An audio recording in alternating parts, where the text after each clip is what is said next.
તો નવસારીમાં ઘૂસ્યા છે પૂર્ણા નદીના પાણી। પૂર્ણા નદીએ વટાવી છે ભયજનક સપાટી। 23 ફૂટ ઉપર વહી રહી છે પૂર્ણા નદી।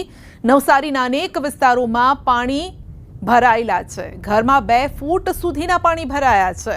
તો નીચાણવાળા વિસ્તારોએ ખાસ સાચવવું પડશે અને તે વિસ્તારોમાં અત્યારે પાણીએ સામ્રાજ્ય જમાવ્યું છે। હવામાન વિભાગ દ્વારા આજે નવસારી જિલ્લામાં અતિ ભારેથી ભારે વરસાદની આગાહી આપવામાં આવી છે।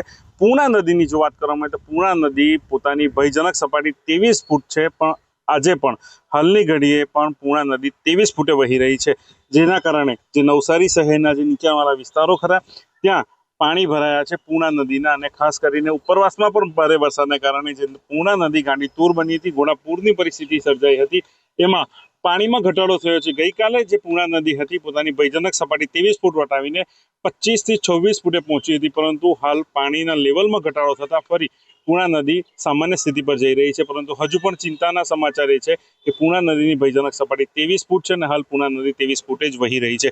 હજુ પણ નવસારી જિલ્લામાં અતિ ભારેથી ભારે વરસાદની આગાહી આપવામાં આવી છે, જેને લઈને તંત્ર સમગ્ર સ્થિતિ પર પોતાની નજર લગાવીને બેઠું છે। અને સાથે જ નવસારી જિલ્લાના જે નીચાણવાળા વિસ્તારો ખરા, ખાસ કરીને નવસારી શહેરના દશેરા ટેકરી, મેસટ ખરા અને શાંતાદેવી જેવા વિસ્તારો છે, ત્યાં પણ લોકોને સચેત રહેવા માટે વહીવટી તંત્ર દ્વારા અપીલ કરવામાં આવી છે। અને જે નીચાણવાળા વિસ્તારો છે ત્યાંથી અંદાજિત 500 થી વધુ જે લોકોનું છે એનું પણ સ્થળાંતર કરવામાં આવ્યું છે। મવીન પટેલ, ન્યૂઝ 18 ગુજરાતી, નવસારી।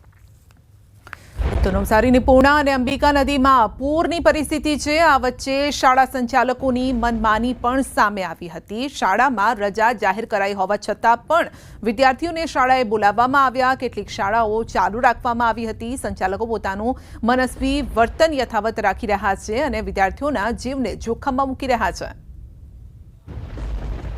તો કેટલીક શાળાઓ ચાલુ રાખવામાં આવી હતી પૂરની સ્થિતિ વચ્ચે જ, જ્યારે કે શાળા બંધ કરવાનો આદેશ હોવા છતાં પણ, કારણ કે ગઈકાલથી વધુ વરસાદ નવસારીમાં જોવા મળ્યો છે ને આવા સમયે બાળકોના જીવને જોખમ ન આવે તે માટે નિર્ણય લેવાયો, પરંતુ કેટલાક શાળા સંચાલકો આવા નિર્ણયને પણ ઘોળીને પી ગયા છે।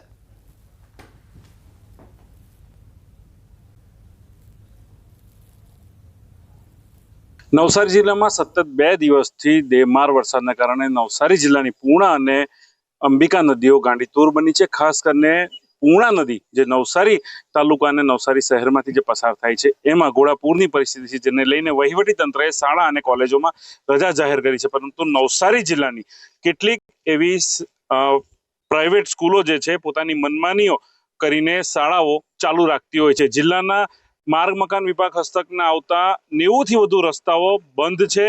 વાહનો જોઈ શકો છો કે બાળકો શાળામાં વાહનો લઈને આવે છે, પરંતુ જો શાળા ચાલુ રાખીને જે શિક્ષણ ન બગડવું જોઈએ એ વાતો આગળ ધરીને શાળાઓ પોતાની મનમાની ચલાવતી હોય છે અને બાળકોના જીવને જોખમે મૂકતી હોય છે।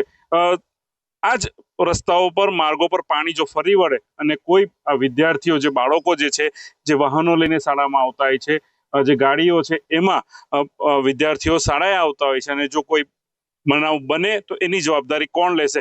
વહીવટી તંત્રએ આજે વહેલી સવારે રજાઓ જાહેર કરી છે। ખાસ કરીને નવસારી અને જલાલપોર તાલુકાના માર્ગો પર પાણી ફરી વળ્યા છે।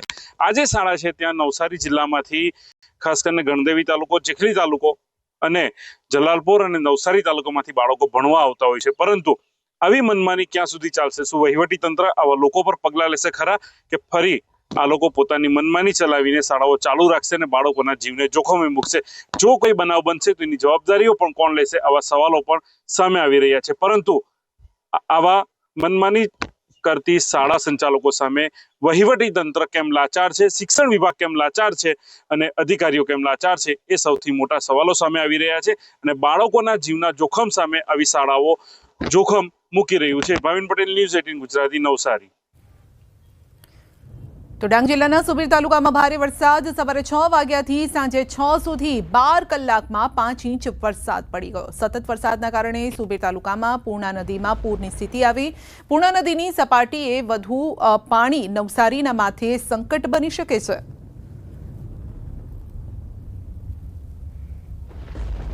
તો ડાંગમાં અંબિકા નદી બની છે ગાંડીતુર। ડાંગ જિલ્લામાં ધોધમાર વરસાદ। ઉમરા ખાતે અંબિકા નદીમાં ઘોડાપૂરની સ્થિતિ છે। મધર ઇન્ડિયા ડેમમાં પણ ભરપૂર પાણીની આવક છે। અંબિકા નદી ગાંડીતુર થતા નવસારીના ગણદેવી તાલુકાના કેટલાક વિસ્તારમાં અસર જોવા મળી છે।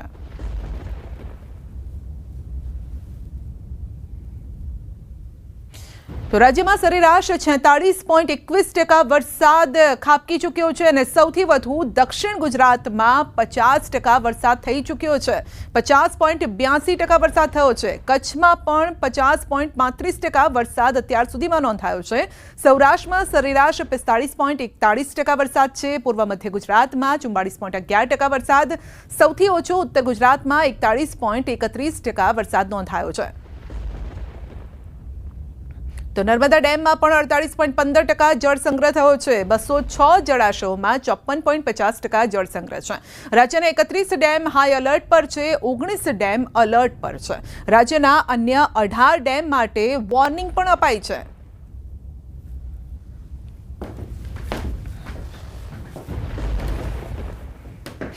તો વરસાદમાં રસ્તાની કથળેલી હાલત અને આ અંગે જામનગરમાં કોંગ્રેસે વિરોધ કર્યો છે. રોડ રસ્તાની કથળેલી હાલત સાથેના ફોટોને લઈને મેયર અને ચેરમેનના દ્વારે નકલી ચલણી નોટોના તોરણ બાંધીને અનોખો વિરોધ કર્યો છે.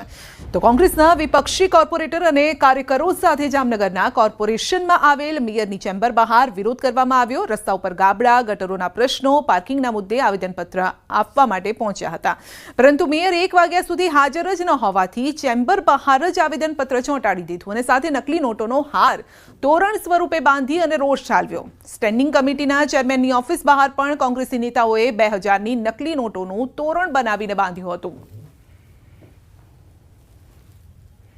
સ્થિતિ છે, ખાડાઓ થઈ ગયા છે, રબડી રાત છે, ક્યાંક કચરાના ઢગલા પડ્યા છે, કેનાલોમાં ડુંગરોના થર પડ્યા છે, કોઈ કામ થયું નથી.